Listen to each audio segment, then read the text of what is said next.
Hello, Facebook fans and YouTube fans of DX Engineering. It is Friday afternoon here in the Eastern Time Zone of the USA.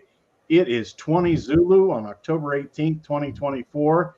And this is the weekend special brought to you by DX Engineering. And today we have very special guests on with us. We've got Bill, KC4D. We also have Don, 7 Queen 6 Mike. And he's on with Urgent. And what's Urgent's called, Don? 7Q6 United Japan. United Japan. 7Q6UJ. And then we have Eli, 7 Queen 7 Echo Bravo. Hello, Eli. Hi, team. How are you, everybody? It's great to see all of you on here today. And Don, why don't you kick this off and tell us the story of Malawi and tell us the story of these young operators and how does Bill fit into the equation here? He's a big part of this. Yes, sir. Well, I met Bill Perkins as Kilo Charlie 4 Delta 7Q7 Whiskey at a CW Ops get-together up in McLean, Virginia, up at N3JTs. And, I always wanted to go to Malawi. Ever since I was a kid, I used to listen to 7Q7 Lima Whiskey on 15-meter long path when I was in California. And so when Bill mentioned he'd been going to Malawi since 2002, that got my attention. So anyway, Bill Perkins has been an inspiration. And he introduced me to Mbangwini Mission Hospital in 2017. And that was my first trip. And so it's because of Bill Perkins that I'm down here. So he introduced me to Junior 7Q7 Japan November. And I came down for the CQ Worldwide contest. And we had electricity for 16 hours out of 7 days.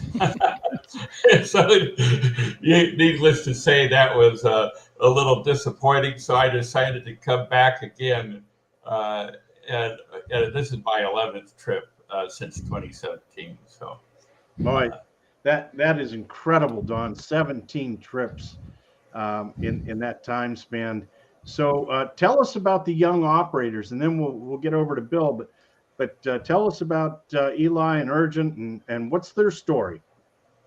Well, in 2018, some of these kids started hanging out with us as we were putting up a ham station at 7Q7 Japan November's house. Actually, a young man named Blessings, he was 10. He's not here with us tonight because he's in boarding school, but he was hanging out with us as we were building a hex beam. Blessings is now 7Q5 Bravo Mike. He got his call sign at the same time as Urgent. And, it's really neat to know kids for 6 or 7 years, and then they become ham radio operators. So Urgent, how did I meet you? Okay, yeah. They just started hanging out with us. So I introduced him to ham radio, a few years ago. Last October was the first year that they operated as trainees in the CQ Worldwide sideband. They could hardly speak English. And, they've come a long ways in 12 months. So anyway, here we are. It's just amazing that 3 young men from this village became amateur radio operators. So what we did is there is no licensing program in Malawi. And so I had them studying the practice exam on QRZ.com. And, I think it was in January or February that Eli sent me an email out of nowhere that he was interested in ham radio. Yeah, I told him, go to QRZ, start practicing. And before you knew it, Eli got his extra class. And so he's been a mentor for these young men also. Anyway. Yeah. Eli, what do you think of this hobby? What do you think of ham radio? Eli? Yeah, Yes. Eli, go ahead. Yes, Tim. As Don said, I was browsing through the internet on the YouTube to look up for other stuff. So this amateur radio thing popped up. So I said, what is amateur radio? I haven't seen anybody in Malawi doing amateur radio. So when I tried to search on the internet, then the name of Don came up, 7Q6M, it came up. That's where I said, this person looks like he's in Malawi. Let me try to contact this person. So I popped in an email and then I found a WhatsApp number. I sent him a WhatsApp. It took about 6 hours or 7 hours for Don to respond. When he responded, he gave me the pointers to say, please go on the QRZ to look for such kind of things, then you can get a license. I said, okay, fine. The next time when I called Don, it was that Don, yeah, now I'm Kilo Charlie 3 Yankee Uniform Echo. So he said, have you managed to get a cosign from US? I said, yes. The next time, it was within 2 months, I was now in a amateur extra class. As I am talking now, I'm one of the VEs in US for WM7X club. That's where I'm doing. Well, So this is congratulations, the path that Eli, I've taken to yes. be here. At the same time, it was something else that I had to grab to say, here is amateur radio, but we are almost like 2 or 3 people that I've seen doing it in Malawi, apart from Don. That's when then came in the Bracings, Blaze, and the agent. They said that we want to start for exams. I said, if I did it, you're going to do it. And these kids have been so inspirational to me that they have done it within a month. When I met them, they were able to get their licenses, and we tried as much as possible to do with the Malawi government to get their licenses here. Now they are fully operational. That's the path that we have taken for amateur radio in Malawi. That is a great story, Eli, and congratulations on making the top license and getting a license in Malawi. Bill, you've got to be really smiling about this whole thing.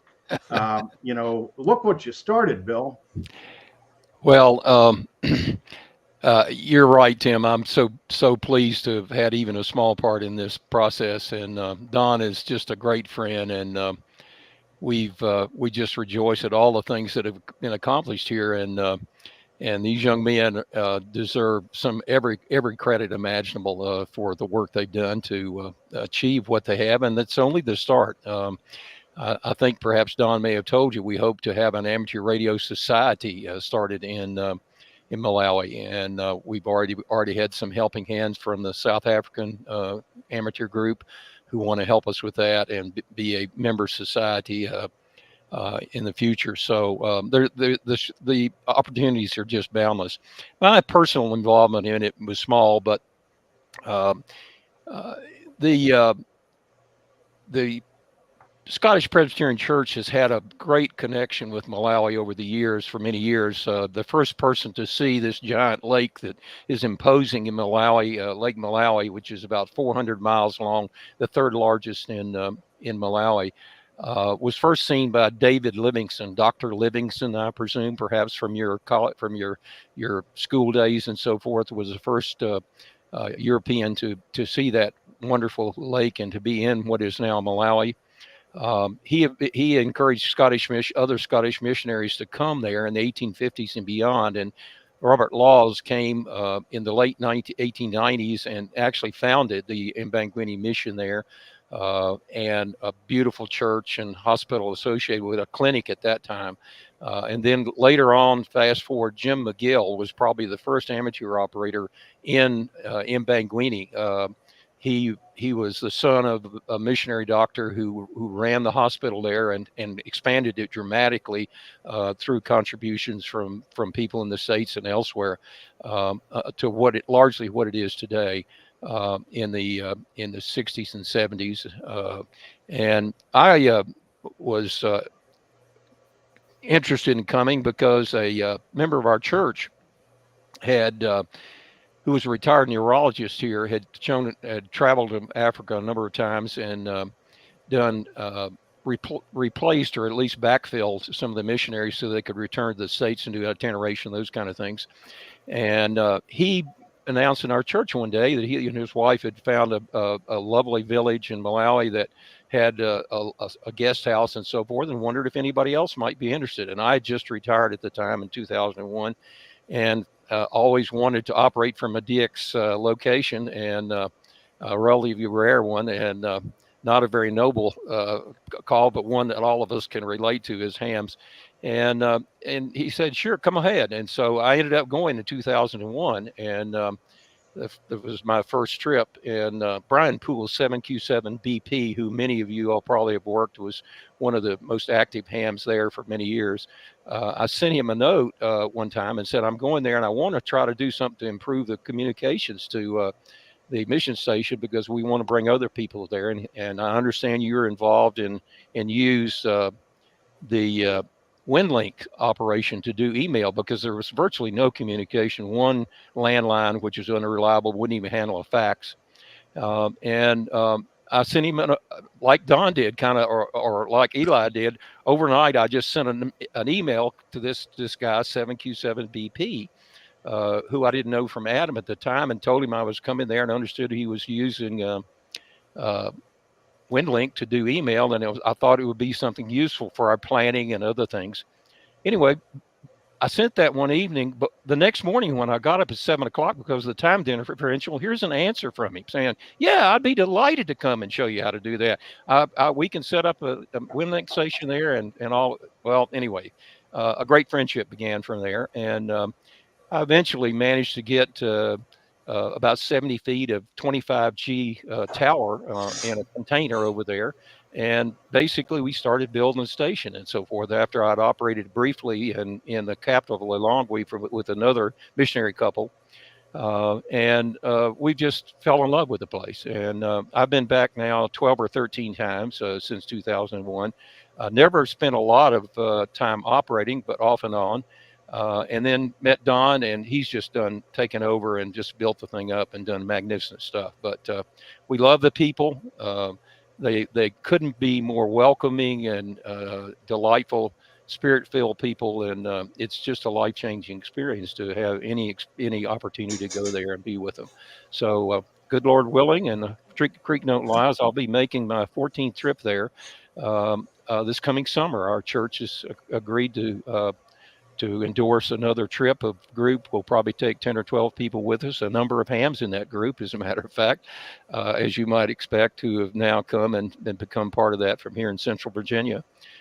So we're just very grateful to have had the opportunity to meet these people. And Junior was 7Q7JN was so helpful in the early stages and so forth with this. And I'll mention to you that, frankly, Junior was the first native Malawian to have been licensed in Malawi in over 50 years when he first received his license, and that was basically under the auspices of Brian Poole, who knew the people in the MACRA organization, the Malawi Communications Regulatory Authority, and he had been to technical school and could demonstrate orally the technical expertise necessary and so forth, and they granted him a license. But since then, these guys have gone ahead and now that through Don's knowledge of this, you can get a U.S. license and so forth through the V exams and so forth remotely now over the internet.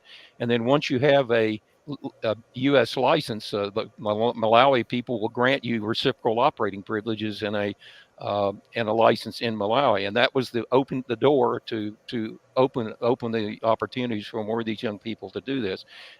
Don thought that all up. I would have never come up with that, but all I can say is more power to you, and to God be the glory, as they say. Yeah. Bill, that's a great story, and thanks so much for sharing that. Don, I want to get right back to you, but I do want to recognize the people in the chat. Sam says, "Hi, Don. How was the trip? Are you using the stuff from NPARC?" We brought some of it with us, and the other is going to be shipped on a boat. It takes about 12 weeks to get here. We have about 800 pounds of equipment that's shipping by boat, and I took 420 pounds with me. So thanks very much, Sam. We really appreciate you. All right. And also, Alpha Fox 1 Echo sends his greetings. WA6 Lima Bravo Yankee and Kilo 6 Echo Whiskey Bravo. Bill and Don are on. X-Ray 2 Zulu from Mexico. Our friend November Alpha 5 Charlie. Good afternoon, Don. You are a true ambassador to our hobby. Thank you for helping these men. And our friend Juan, Tango Golf 9 Alpha Juliet Radio. Hello, everyone from Guatemala. Don, see you soon on 6 meters. And we also have Scott on with us. Here is Kilo 7 Hotel Sierra Radio. This is a wonderful example of the positive international impact of our hobby.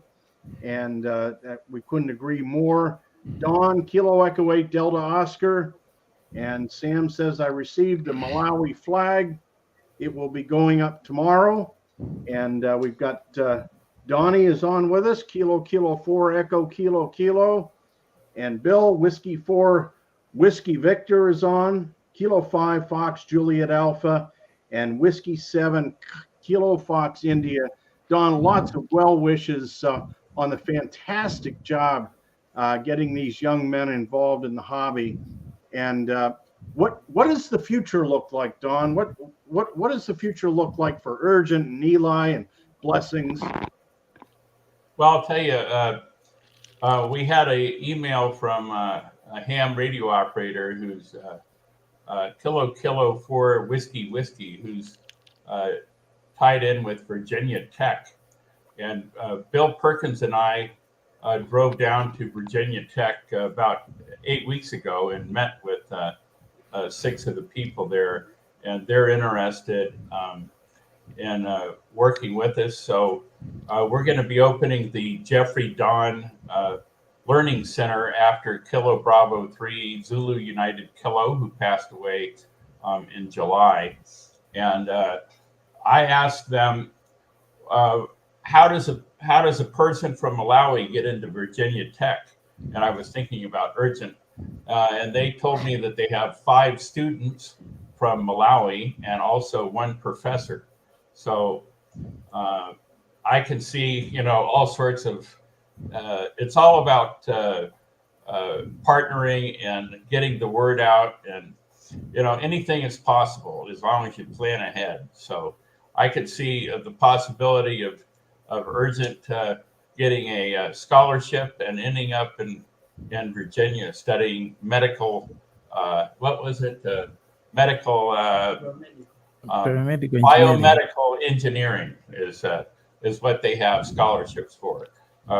So, it's just exciting to see the possibilities of what this, can end up doing. So, yeah, we're very excited about that, Don, and the fact of the seed that was planted with Bill and Bill's leadership, and now Don, you're taking it to the next level with these young gentlemen from Malawi, and maybe getting them hooked up in the universities here. And also at DX Engineering, we've just sent over, with ICOM's help, a new IC7610 that I saw, I think it was Blessings in front of the radio. He was having a ball with it, Don. Oh, the kids, and I love it. We really appreciate your kindness and generous donation. And we have it sitting right in front of us. Urgent was on 6 meters before we signed on, working. I think he might have worked North America this evening. And we did see your spots the other day on 6. So we're sitting. I'm sitting in front of the IC 7610 and also a KPA 1500. By the way, Bill Whiskey 4 Whiskey Victor donated 3 Yesu Fox Tango 450s for the young men. So we're going to be setting them up at their homes also. And is the overwhelming, generosity from people. I had $1,875 in excess baggage fees, and I put an email out to a couple of groups, and I was able to raise all the money for the excess baggage. It's just been, as a group, we can do things that we can't do by ourselves. So it's, the ham community has really stepped up, and it's just unbelievable. Yeah, no, it's really good. Well, listen, Don, we're going to let you guys get back to the bands. Bill, thanks so much for coming on today. And Don, we're going to check back in with you here in a few months to see how these fine young gentlemen are getting along and how things are going. And it was great to see you, Don, in Maryland at W3LPL's open house in June. That's kind of what started this whole thing off with the ICOM IC 7610. We're going to do more things together with you. And thank you again for all you do for amateur radio, Don. Thank you very much. And by the way, 7Q7 Charlie Tango Vasco has invited everyone down to his house. He's got a special call sign, 7 Quebec 1 for the CQ Worldwide sideband. So the boys are going to be coming down. And so I want to say thanks to Vasco for helping us, and listen for not JY1, but 7 Quebec 1. So I think it's going to be a fun CQ Worldwide sideband contest. All right. Well, thanks again. Thanks, Bill. Okay. Congratulations, Eli. And Thank you Urgent, so I much. hope to work you on the air. Yeah. Thank you so much. All Okay. right. Thanks. Thanks, Tim. And thanks to all of you for watching. I hope you had fun. Until next time, 73 from DX Engineering.